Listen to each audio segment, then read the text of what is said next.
नमस्कार, मैं जन्मेजय ठाकुर। ये एक पारिवारिक कहानी है दो भाइयों की। बड़े भाई बहुत सरलता से अपनी जीवन जीते थे, थोड़े धार्मिक प्रवृत्ति के भी थे।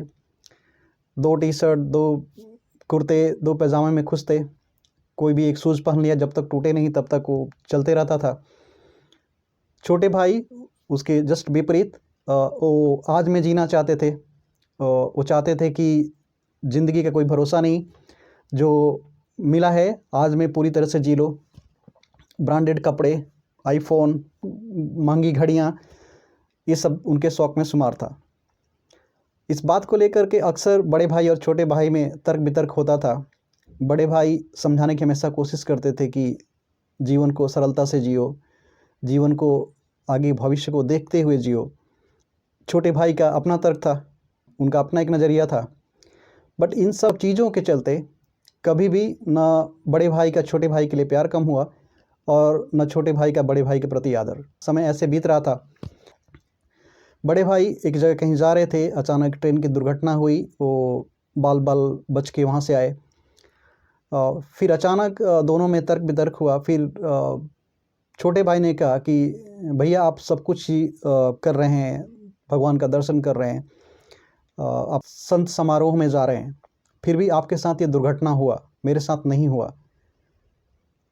बड़े भाई को भी ये बात खटकी कि सब कुछ मैं सही कर रहा हूँ, मैं भगवान का ध्यान रख रहा हूँ, मैं संत समारोह में जा रहा हूँ, कुछ भी ऐसी गलत चीज़ें नहीं कर रहा हूँ, फिर भी मेरे साथ गलत क्यों हुआ। दोनों ज्योतिषी के पास अपनी अपनी कुंडली लेकर के गए। सबसे पहले बड़े भाई ने कुंडली दिखाई और उन्होंने अब ये नहीं कहा कि ये कुंडली हमारी है, उन्होंने ये कहा कि ये 2 लोगों की कुंडली हम लेके आए हैं और ज़रा गुरुजी आप इसे देख करके बताइए कि इनके ज़िंदगी में क्या लिखा हुआ है, इनके भविष्य में क्या लिखा हुआ है।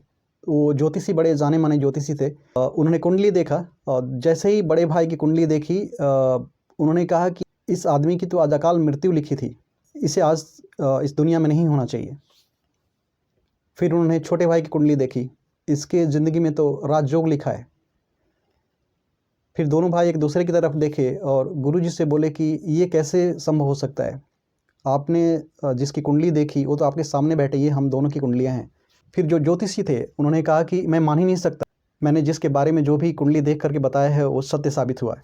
फिर ज्योतिषाचार्य ने उन दोनों भाइयों से पूछा कि आप लोग काम क्या करते हैं, अपने बारे में कुछ बताइए।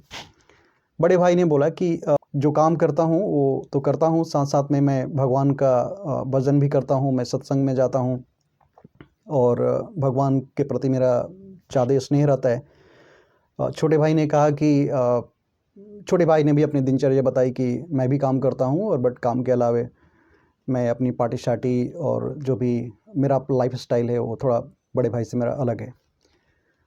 तो उन्होंने दोनों भाइयों की बातें सुनी और सुनने के बाद में बताया कि जो बड़े भाई की जो कुंडली है उसमें अकाल मृत्यु लिखा हुआ था, लेकिन उन्होंने अपने कर्मों से उस अकाल मृत्यु को टाल दिया। भगवान के सत्संग से, भगवान के आशीर्वाद से छोटे भाई की तरफ उन्होंने देखते हुए बोला कि तुम्हारी कुंडली में राजयोग लिखा हुआ था, जो कुंडली में तुम्हारे लिखा हुआ था वो तुम सदुपयोग नहीं कर पाए। तुम्हें भगवान ने मौका दिया और बेहतर करने के लिए, तुम और बेहतर कर सकते थे, लेकिन अपनी दिनचर्या को तुमने दूसरी तरफ मोड़ के रखा है। हो सकता है कि आगे तुम अपने कर्मों से अपने राजयोग को वापस से पा सकते हो। कर्म आपके भाग्य से बड़ा होता है। आपके भाग्य में हो सकता है कि कुछ चीज़ें लिखी हों, लेकिन वो अटल सत्य नहीं होती। आप अपने कर्म से उस भाग्य की रेखा को बदल सकते हैं। नमस्कार,